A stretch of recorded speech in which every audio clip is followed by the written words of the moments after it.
டேஸ்ட்டில் Christmas plum cake எப்படி செய்கிறதுங்கிறத இப்போ வீடியோவில் பார்க்க போகிறோம். வீடியோக்குள்ளே பார்க்குறதுக்கு முன்னாடி தேவையான பொருட்கள் இன்க்ரீடியன்ஸ் என்னென்னு நம்ம பார்த்துடலாம். இப்போ ஃப்ரெஷ்ஷான ஒரு 3 பெரிய பழம் ஆரஞ்சு பழம் எடுத்து அதோட ஜூஸை மட்டும் நான் எடுத்து வச்சுருக்கேன். அந்த ஜூஸை பார்த்திங்கன்னா நல்லா பிழிஞ்சு எடுத்துகிட்டு அதோட சாறை நல்லா வடிகட்டி எடுத்து வச்சுக்கோங்க. இப்போ என்கிட்ட இருக்கக்கூடிய எல்லாமே ட்ரை ஃப்ரூட்ஸ் நான் எடுத்து வச்சுருக்கேன் பாருங்கள்.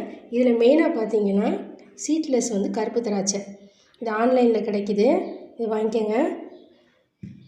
இதுலேயும் மஞ்சள் திராட்சை, உலர் திராட்சை, இதுலேயும் நீட்ட திராட்சையை பார்த்திங்கன்னா சின்ன சின்னதாக நான் கட் பண்ணி வச்சுருக்கேன்.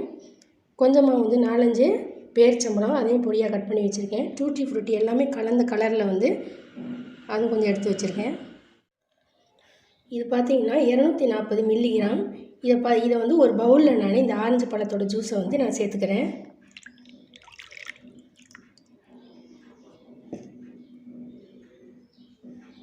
சீட்லெஸ் கருப்பு திராட்சை இதையும் சேர்த்துக்கிறேன்.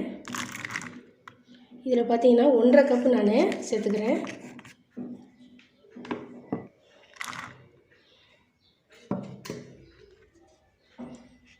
கூடவே இதே கப்பில் பார்த்தீங்கன்னா 1 கப்பு பார்த்தீங்கன்னா டூட்டி ஃப்ரூட்டி, அதையும் நான் சேர்த்துக்கிறேன்.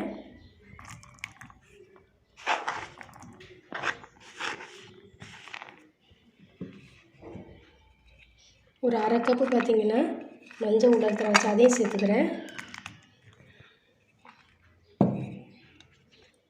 ஒரு 1/4 கப்பு உலர் திராட்சை, அதையும் சேர்த்துக்கிறேன்.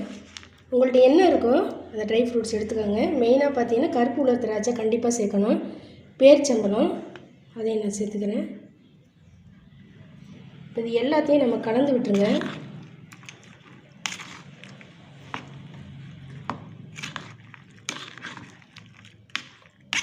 கலந்து விட்டு இது கிட்டத்தட்ட பார்த்திங்கன்னா ஒரு 6 மணி நேரம் நல்லா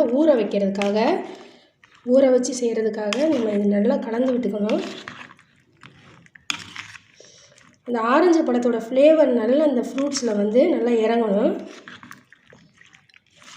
இப்போ நல்லா இப்படி கலந்து விட்டுட்டேன்.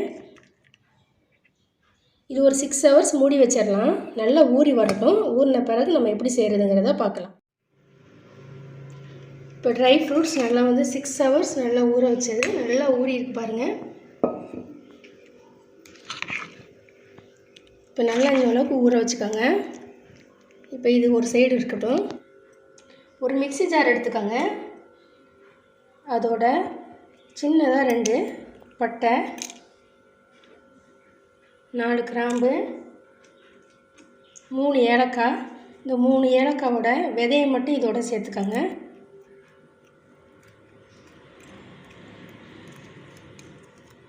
இப்போ இது கூட சர்க்கரை இது அரைப்படுறதுக்கு சர்க்கரை ஒரு 2 ஸ்பூன் சேர்த்துக்கலாம். ஏன்னா வெறுமனே அதை மட்டும் சேர்த்து அரைச்சிங்கன்னா அரைப்படாது. சர்க்கரை சேர்த்து அரைச்சிங்கன்னா நல்லா பவுடராக நம்ம அரைச்சிக்கலாம். இப்போ நல்லா இதை பவுட்ரு பண்ணியாச்சு பாருங்கள். இப்போ மைதா பார்த்திங்கன்னா 1.5 கப்பு மைதா நான் ஒரு சல்லடையில் சலித்து எடுத்துக்கலாம். நல்லா மெஷர்மெண்ட்டு கப்லேயே நல்லா சேர்த்துக்கிறேன். இதில் 1/2 டீஸ்பூன் பேக்கிங் பவுடர்,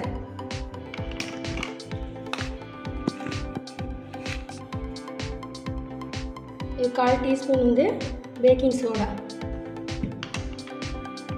இது 3ஐயுமே சளிச்சிக்கலாம்.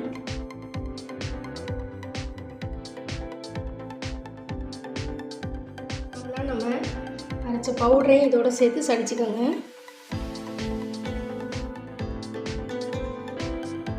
இது எல்லாத்தையும் நல்லா கலந்து வச்சுக்கோங்க. எல்லாத்தையும் நான் மாவை நல்லா கலந்து வச்சுட்டேன். இப்போ பார்த்தீங்கன்னா கேரமல் சிரப்பு நம்ம செய்யணும். அதுக்கு ஸ்டவ் ஆன் பண்ணி ஒரு கடாய் வச்சுக்கோங்க. கடாய் சூடானா அடுப்பு சிம்மில் வச்சு இது 1/4 கப்பு சர்க்கரை சேர்த்துக்கோங்க. சர்க்கரை பார்த்தீங்கன்னா தானாக இது கரையும்.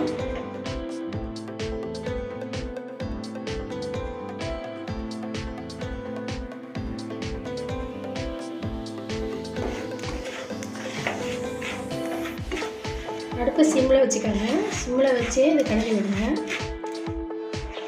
சர்க்கரை நல்லா மெல்ட் ஆகிடுச்சு பாருங்கள். நல்லா கலர் சேஞ்ச் ஆகிட்டு இருக்கு. இந்த ஸ்டேஜில் பக்கத்தில் வந்து ஒரு கிண்ணத்தில் சுடுதண்ணி வந்து காய வச்சுக்கோங்க.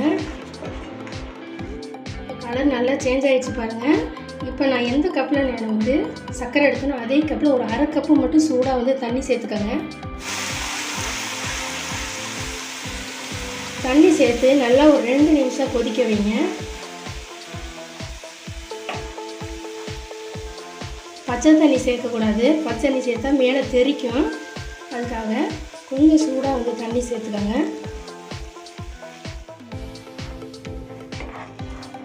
இது நல்லா 2 நிமிஷம் இந்த சிரப்பு கொதிக்கணும். இப்போ நல்லா சிரப்பு வந்து ரெடி ஆயிடுச்சு. இப்போ அடுப்பு ஆஃப் பண்ணிடலாம். இந்த மாதிரி ஒரு பேன் எடுத்திருக்கேன், இந்த கிண்ணம் எடுத்திருக்கேன், இது குக்கர் கிண்ணம் தான் எடுத்திருக்கேன். இப்போ இதை சுற்றில நம்ம ஆயில் அப்ளை பண்ணிக்கலாம். உள்ளே பார்த்தீங்கன்னா ஒரு பட்டர் பேப்பர் வச்சிடுறேன். பட்டர் பேப்பர் இல்லைன்னா மேலே பார்த்தீங்கன்னா மைதா மாவை இப்படி தூவி விட்டுக்கோங்க. மேலேயும் ஆயில் அப்ளை பண்ணிக்கோங்க.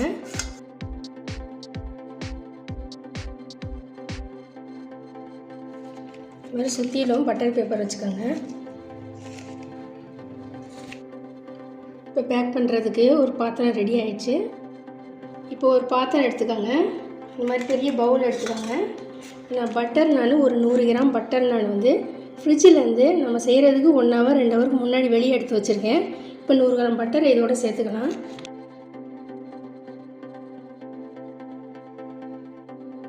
இப்போ எலக்ட்ரிக் பீட்டரை வச்சு நான் இதை பீட் பண்ணுறேன். சப்போஸ் நீங்கள் பீட்டர் இல்லைன்னா மிக்ஸி ஜாரில் சேர்த்துக்கோங்க. அதில் 2 சுற்றினீங்கன்னா போதும். நான் பீட்டரில் பீட் பண்ணிக்கிறேன். இது கூட பார்த்தீங்கன்னா ப்ரௌன் சுகர் நாட்டு சர்க்கரை நான் 1 கப்பு நான் எடுத்திருக்கேன். அதாவது இது வந்து ஒரு 1/4 கிலோ எடுத்திருக்கேன். அதையும் சேர்த்துக்கிறேன். இந்த அளவுக்கு பீட் பண்ணியாச்சு பாருங்கள்.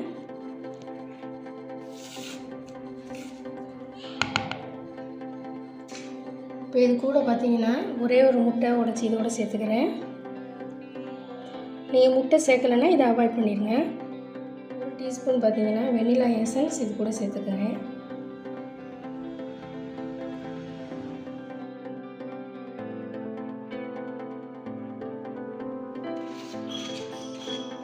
இப்போ கூடவே நம்ம வந்து கேரமல் சிரப்பு சேர்த்துக்கலாம். எல்லாம் கலந்து விட்டுக்கோங்க.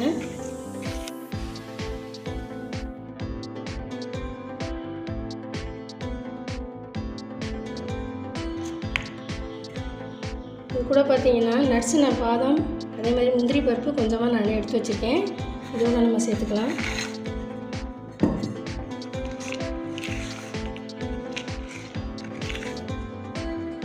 ஊற வச்சுருக்க இந்த மாதிரி ட்ரை ஃப்ரூட்ஸு இதோட சேர்த்துக்கலாம். அதுக்கு முன்னாடி நம்ம மாவு கலந்து வச்சதை சேர்த்துக்கலாம்.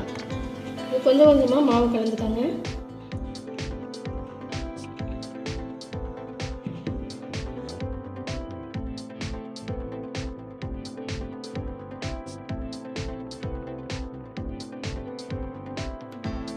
இப்போ ஊற வச்சுருக்க ட்ரை ஃப்ரூட்ஸை சேர்த்துக்கலாம்.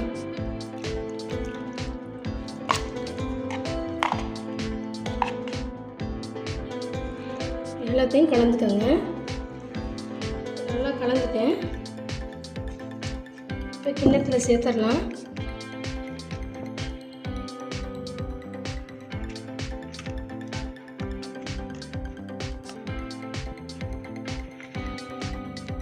இது அப்படியே லைட்டாக இந்த மாதிரி தட்டி விட்டுக்கோங்க.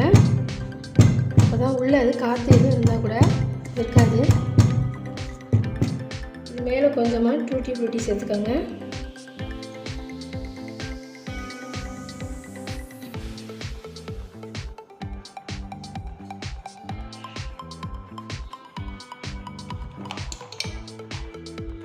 உலர் திராட்சை கருப்பு திராட்சை சேர்த்துக்கோங்க. முந்திரி பருப்பு இடையில சேர்த்துக்கோங்க.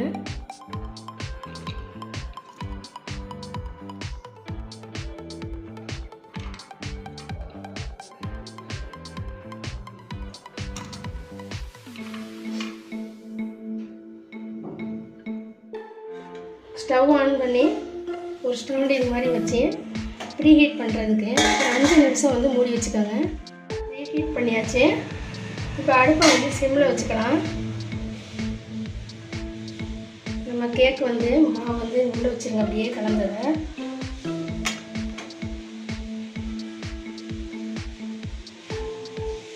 அடுப்பை சிம்மில் வச்சு ஒரு 45 நிமிஷம் வந்து அப்படியே மூடி போட்டு வச்சுருங்க. இப்போ கேக்கு ரெடியாக இருக்கும். இப்போ ஓப்பன் பண்ணி பார்த்துடலாம்.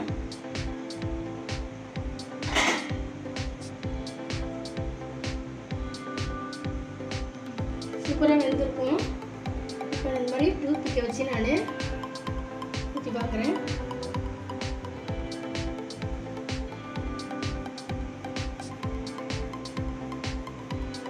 நல்லாவே வெந்துருச்சு பாருங்கள். இப்போ அடுப்பை ஆஃப் பண்ணிடுறேன்.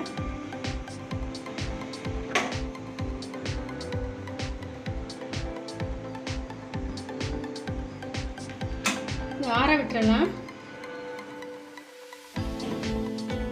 ஒரு சூப்பரான டேஸ்ட்டில் ப்ளம் கேக்கு கிறிஸ்மஸ்க்கு நம்ம செஞ்சுட்டோம் பாருங்கள்.